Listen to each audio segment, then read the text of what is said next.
with I'm calling these yoga unplugged because I'm excited about myself and other colleagues and teachers bringing a voice to our understanding of the effects of the powerful yoga we do called Swarupa Yoga. And this is one of my very longtime colleagues. Very good. Eh, Yeah, and we've been colleagues for what, 23 years, Marianne?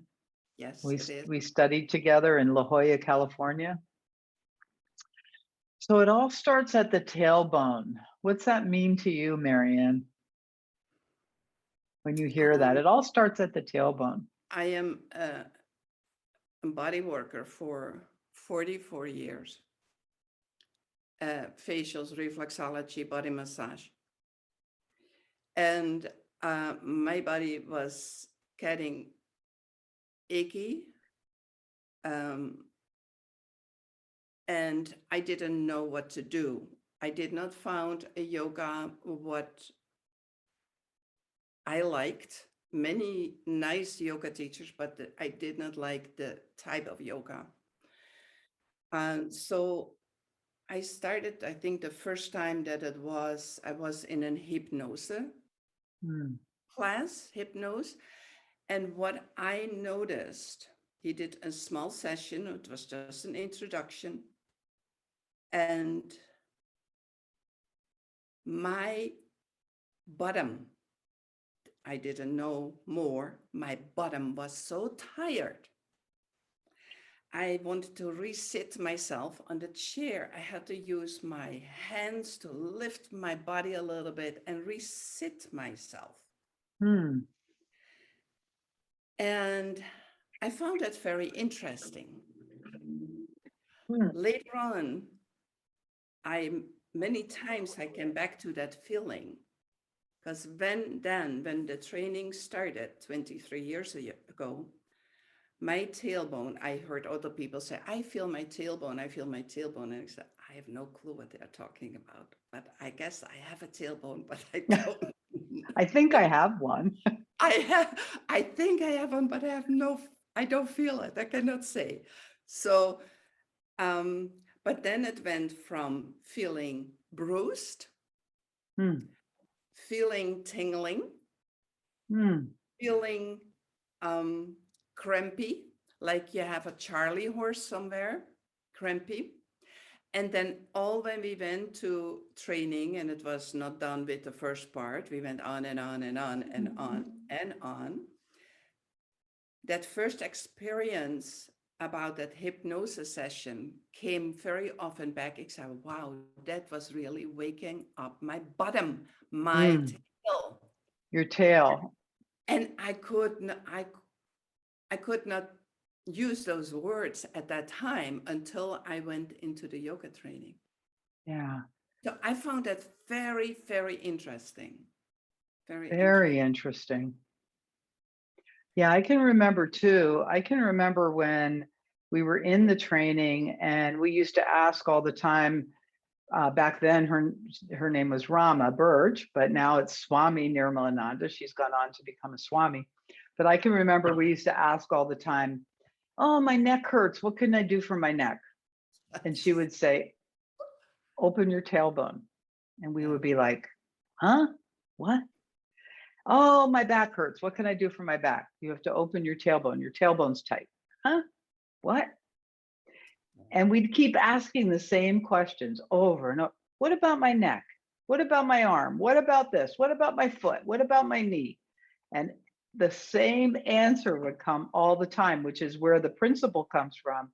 It all starts at the tailbone. She would just repeat the same thing, and we would always be kind of, we would be kind of like, what, confused. What do you mean? What do you mean? And she must have explained it to us. What do you think, Marianne? How many times do you think we got the explanation of it all Many, starts at the tailbone? many times, many times. So many times in our minds until we felt it in our body. Right. Um, because it's so tight, like you said, was so you were uncomfortable in the hypnosis. It was something was so tight you could hardly sit for very long. And then, you didn't know why. And that tailbone area is so tight because one big thing, the F word, basically fear. Yeah. You know, when we're fearful, anxious, frustrated, all the other emotions that really are based in fear, anger, you know, all the emotions we experience, believe it or not, we pretty much originate, we embody them. The somatic implication is we squeeze our butts, we tuck our tail under like a little puppy dog, is what, you know, we were taught, Right. the metaphor. And so how many times that in a day that we feel some kind of an emotion where it physicalizes in the body, and we squeeze and we tighten and we don't even realize we're doing it. Oh, And then that. you end up in that hypnosis. Ouch, it hurts when I sit, or I'm so tight in my back. um yeah, so that whole emotional body having a physical effect is the whole story of it all starting at the tailbone, right? Yes. Yes. Yeah. Yeah. And I have that background from the body work, so I was very familiar with the body, but then actually start feeling it, and then feeling the release, that is just a whole other thing. That is You just don't amazing. even know how good you can feel until you get that kind of deep release. And then, you know, this physicalization of fear, anxiety, anger, frustration, you know, whatever, all the emotions, and then the habit, the habitual tightening up of the tailbone, tucking under, um, you know, and then the unwinding it in the yoga class, and then you feel good and you're like, wow, I feel so great. But then you go back out into the world and you do the same thing. Somebody says something to you, it makes you feel angry, you tighten up.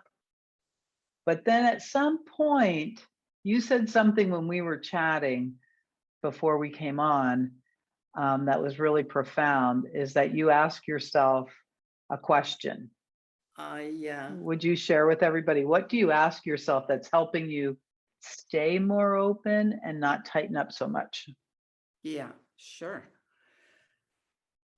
Well, there are so many different feelings and emotions going on, like uh, anger or frustration, jealousy, and whatever it is. I start just diminishing those words and start going back or asking myself, well, if I don't feel love in my body, or if I Hmm. don't feel love, what am I afraid of?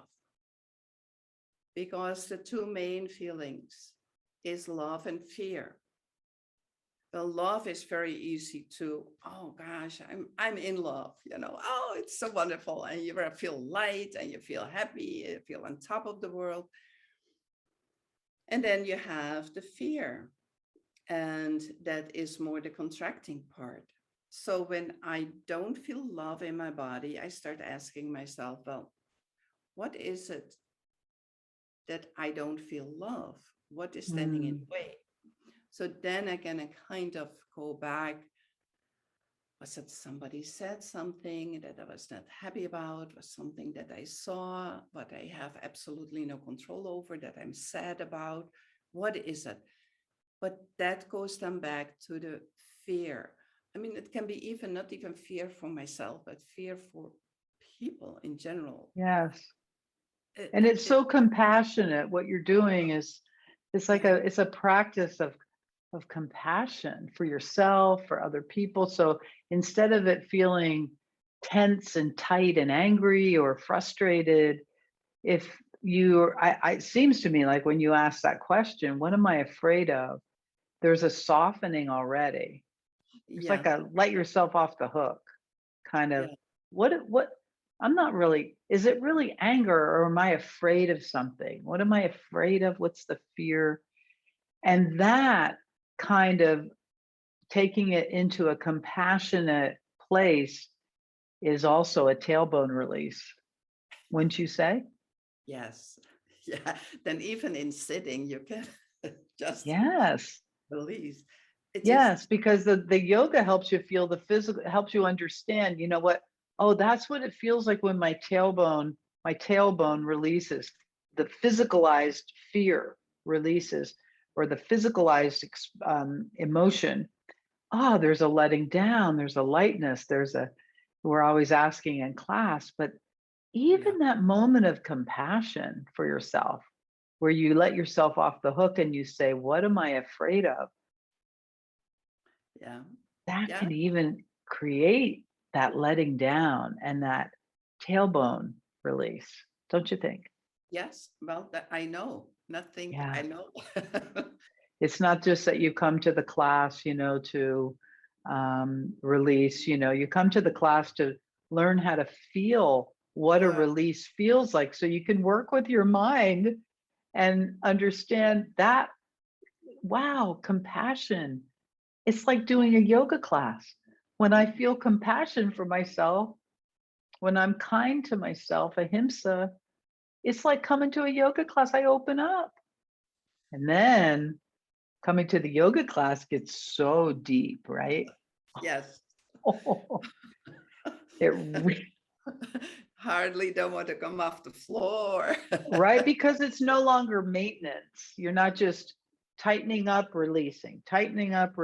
Now you come to the yoga class with compassion for yourself and self-love and openness, and then you open to another level, which is the doorway to knowing your deeper self, to experiencing literally your immortality, your, oh my gosh, there's something deeper than just this human experience. So It I is. guess if we were to summarize, it all starts at the tailbone, is a physical opening initially for people, where they are going to feel, you described it so beautifully. um, you know how did you describe it? Tingling or unraveling, or you're going to feel um, achiness even when it starts to open, because things have been squeezed at the base of, in the pelvis and in the pelvic floor and tailbones for so long, that when it starts to open up, it's achy. Yes, um, the muscle soreness will be there for a little bit, and you just yes. help your body with that and do a little bit more yoga or just a few poses to open up the spine. It It's doesn't, fantastic. yeah, or some breathing, Jai Pranayama. But Yeah, then it goes from the physical, you start to realize why you're tightening. Oh, it has to do with the way I think and the way I respond and the way I react. Like what a great example. I'm just being late is just never, it just isn't something I ever do, because that makes you so tight, makes you stressed out, makes you not like yourself, you feel bad about yourself. So you start to recognize it's not worth it, like right. running late or whatever. It's not worth it, because I'm going to tighten up so much. I'm going to feel so terrible. Um, so it changes how you make different choices in the That's name of, yeah, that is really, you change things around in your life to make life easier for yourself. yes. And It's even such a open. beautiful thing. It takes a while Oh to get yes, to that yes, place. But I would have to say that when you start to know that you're making different choices in your life to accommodate your openness, to create or maintain your openness, I guess that's what we would call a deeper student. You've yeah, begun to learn that um, you have responsibility for your openness. You take responsibility for right. your openness, You claim it. and Yeah, yeah, you claim it. I mean, it's a superpower for sure, yeah, because in the face of that openness, you also begin to be more adventurous, I feel, and um, enjoy your life, because you're not living from fear, you're living from love. yeah. You can actually learn to live from love. not fear. Yeah, and not in uh, constant constant defense. And you make choices like it just isn't, it's not worth it, you know, and you protect your openness. You know what I mean? You're like, this is my priority.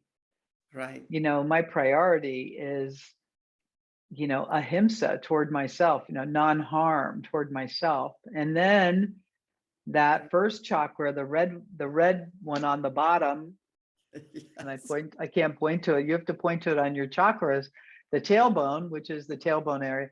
Then when that remains open longer and longer and longer, then all those other chakras can open up. Yes. And before you know it, you're in this fully embodied, full potential you. It stays open. Then it And stays open. and it can stay open. And Mhm. then you continue to do the yoga, not to repair as much as to explore your own divine nature, your own bliss, you know, Yeah. and bring that into my life as a more self-referred, um, compassionate, kind, loving, present person. Yeah. Well, liking the self, I come back to that. I like myself much better when I am in a relaxed body. I love that space when you come from that openness. The space that you can come from in openness, way different than coming from the space of tension. I think Yeah. that's the lesson of the tailbone and the story of the tailbone. No matter, you know, what's going on, you can always have a profound effect by opening, starting at the tailbone and working your way up the spine and opening up inside, opening the core of the body. Yeah. It's great medicine. And thanks, Marianne. Thanks so much for sharing your experience of the tailbone. This was so fun. Thank you, Sarita. This is great. Thank you. Namaste.